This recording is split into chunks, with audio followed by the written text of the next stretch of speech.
បាទសួស្តីសូមជម្រាបសួរពុកម៉ែបងប្អូនទាំងអស់គ្នាបាទនេះគឺជាទូកងមួយគ្រឿងចំណុះ75នាក់ជាស្នាដៃរបស់ជាងលោកកេតសុផលហាសនាមអធិរាជប្របកែវបាទអញ្ចឹងទូកមួយគ្រឿងនេះគឺបានធ្វើនៅខាងជើងវត្តស្លែងបាទហើយចំពោះទូកនេះគឺឃើញថាចាប់ក្តារក្របកែវរួចរាល់ហើយបាទហើយជាងកំពុងតែរៀបចំ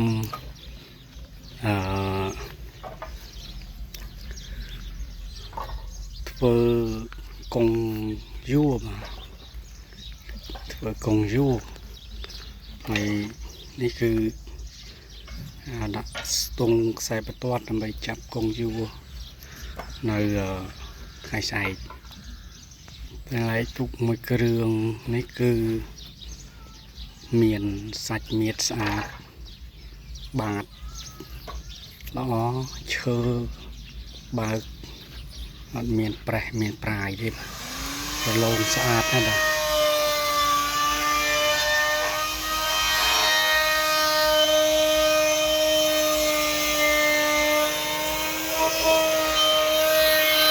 បាទភាពជាងកំពុងតែនាវ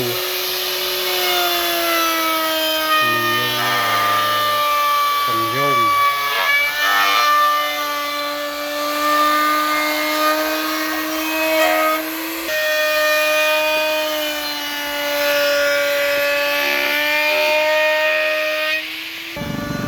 យើងមើលពីខ្សែហើយរៀងហើយខាងមុខ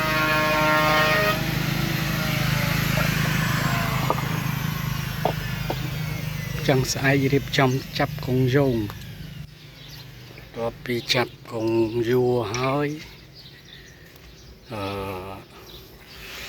នឹងរៀបចំចាប់ខ្ទង់នេះនេះមានសុភាសិតមានអីណានៃទឹកអំរែកខ្លែងក្អែកអត់ភ្នែកខ្លែងស្នៃស្ងាយវិស័យសម្ដីវិសូថ្មប្អិនសបនគូសបនស៊ូគួនសាយសបាយសមោច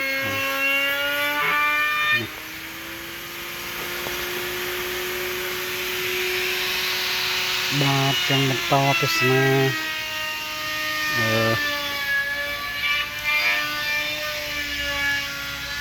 ទូកម្ដងបាទទូកនេះមានសាច់ញាតិស្អាតបន្ទាប់ពីចាប់ក្តារឡើងចាប់ក្តារក្របកែវ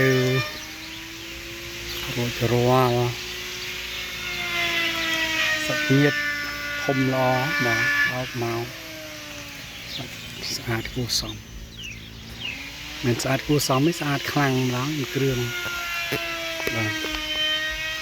មកមិនឃើញមើលរៀងបាទពិតជាមិនធម្មតាទេណាបាទ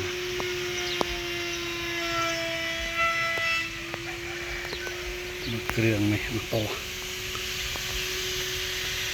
បាទសួស្ដីកងពលឺខ្លះបាទកងពលឺកងអីបន្តិចបន្តួចនេះយើងមើលពីខាងក្នុង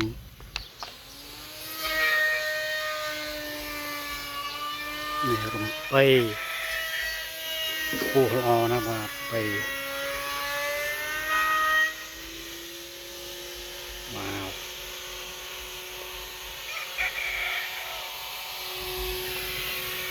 បាទសូមអរគុណបាទពី Channel ទូងថ្នាំស្នេហ៍បាទចូលចិត្តនិងស្រឡាញ់វីដេអូស្ដីអំពីការប្រណាំងទូកងហើយនិងប្រវត្តិទូក